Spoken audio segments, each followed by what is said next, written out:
Okay, so thank you for being here today. I am so happy to talk to you about one of my favorite topics, which is communication when things go wrong.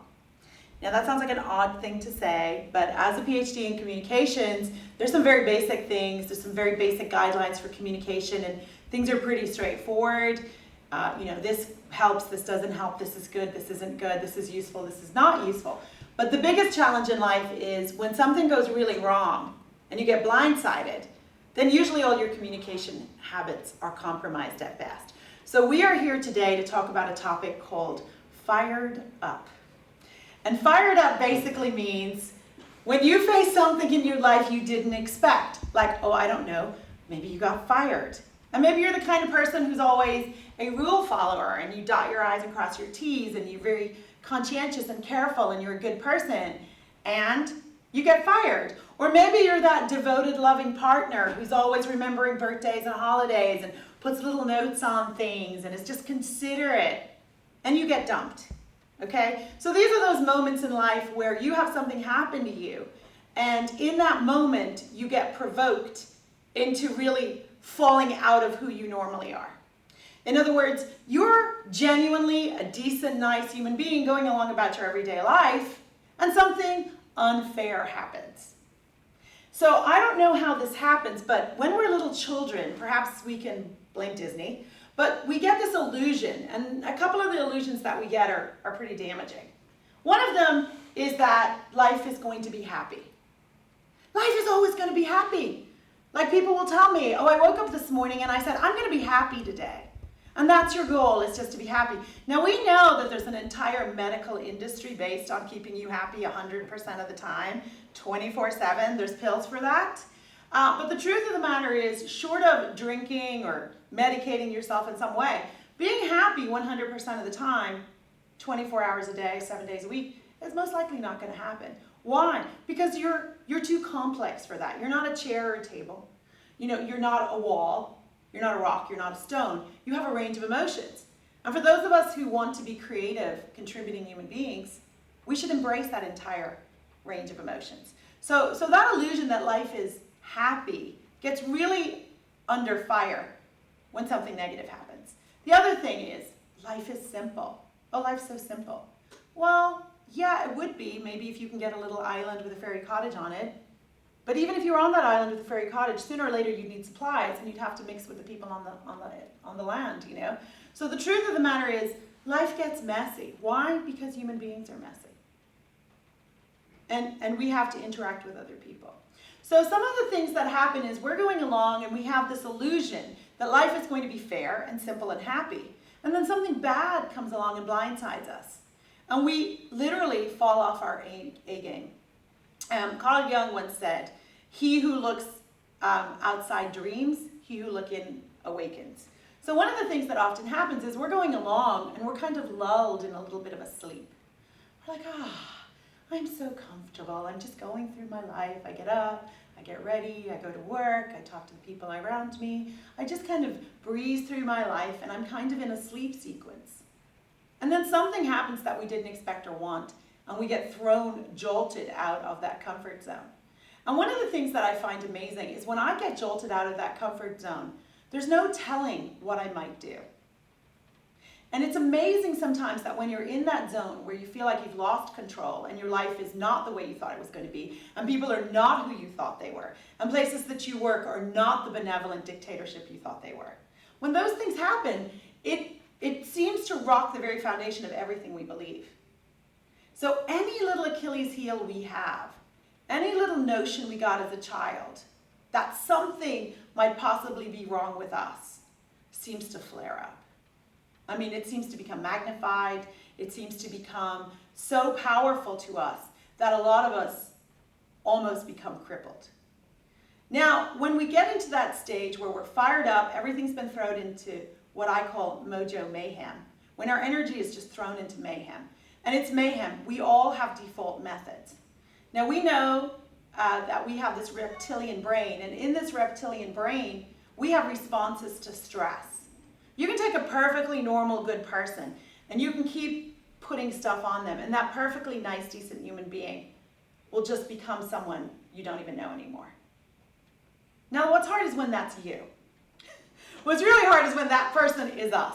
And the other people around us are kind of like, whoa, watch out for her. So what is that about? Well, one of the things that's about is our reptilian brain response to stress is three things: fight, flight, play dead. So those are the things that we default to.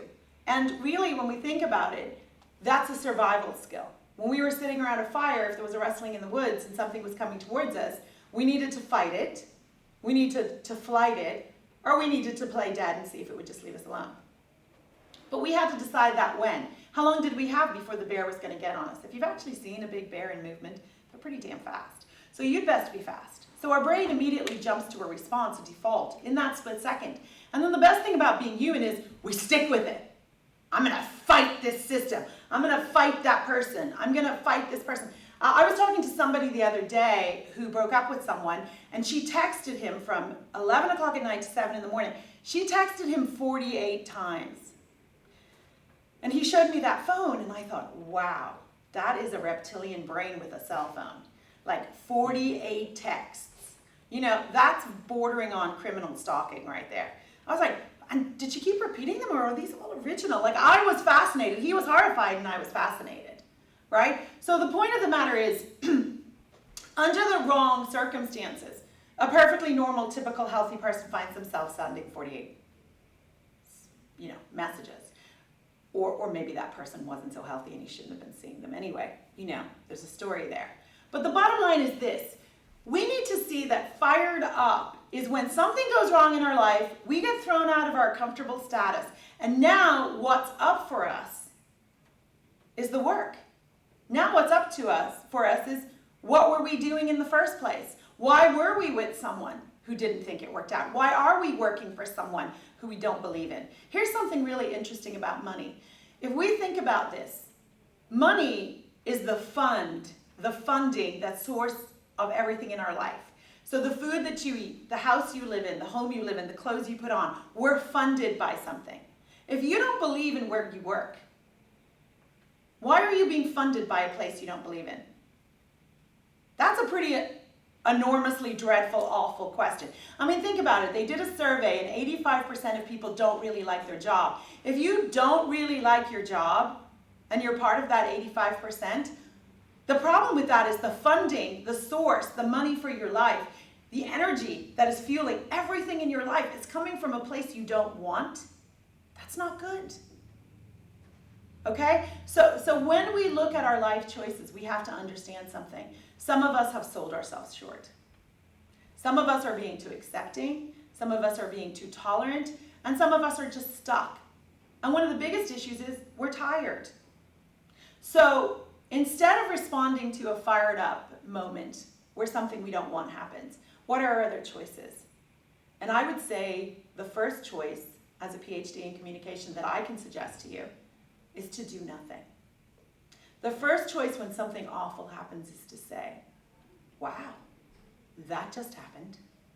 Look at that. So before we run off acting badly, we just sit with it. We watch it. We look at it and we say, wow, why is that making me behave like that? I had an incident recently where I had to park downtown in a little quaint area. I was going to a restaurant and I've lived there for a long time. So I knew a little parking spot that during the day is for service vehicles and at night people park there. So I parked there and this elderly gentleman who was working the parking lot where people were paying $10 in cash to pay and park yelled across the street at me and said to me, "Hey, you can't park there, lady." And I turned around and I looked at him and I said, "I park here all the time." He said, "Well, you can't." I said, "It's for service vehicles in the day and you can park here at night. I do it all the time." And he said, "Lady, you can't park there. You're going to get a ticket." I said, "It's 7:30 at night. Who's going to give me a ticket?" And then he said, "I'm going to call the cops and tell them you're parked there." Now, in that moment with this older man that I had never met before who was monitoring a church parking lot for a church, I had what I call a Scarlett O'Hara moment. And I whipped my head around and I looked at him and I said, of all the things you could do with your life, that's how you're going to spend your life? Calling on people so that the police come and give them a ticket? Of all the things you could do with the energy in your life, that's how you choose to spend your life? I find that really sad. And he said, I suppose it is. And I got back in my car and I drove off. Now the good news is I didn't drive over him, I didn't hurt him, I didn't slash his tires, but something within me rose up in that split second when he said, I'm going to call the police on you for parking there. Where all the injustices of my childhood seemed to jump up in front of me. And this man was not just this 70-year-old man manning a parking lot at night, getting $10 from everybody who went in. He represented some other thing to me. And I couldn't just get in my car. I had to say something. I couldn't just walk away. I had to say something. And what I said to him after I drove away really struck me, in a way, as a moment of genius. Of all the things you could be doing in your life, that's how you're spending your life? That's how you're going to spend your life? You're going to spend your life texting some guy who broke up with you all night long? You've got a life, you've got a thumb, you've got a cell phone. That's what you're going to do with it, lady? No, that's a really bad idea. It's a really bad idea. So the thing that I'm saying to you is this. One of the things we can really ask ourselves is, what is our goal? What is the very thing that we most want?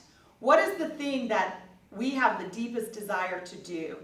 So one of the things my personal trainer, when I decided to get serious about my well-being, said, what is your goal? I said, can I drink alcohol? He said, what's your goal? I said, how much bread can I eat? He said, what's your goal?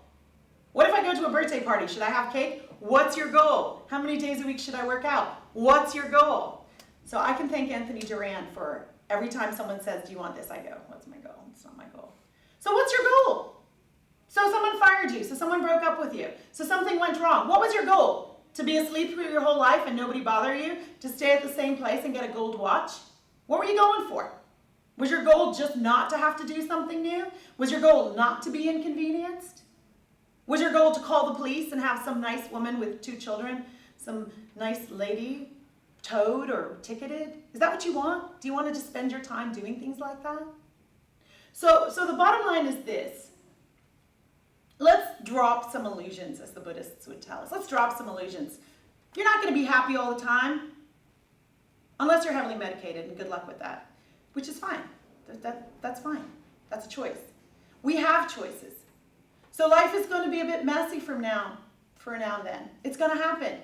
Yes, your child will puke in your new car. Yes, you will put on a piece of clothing and a button will fall off. Someone will bounce a check to you.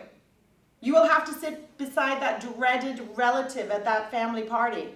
This will happen. These things will happen. So what do we have power over? Well, all we have power over is the choice of how to respond.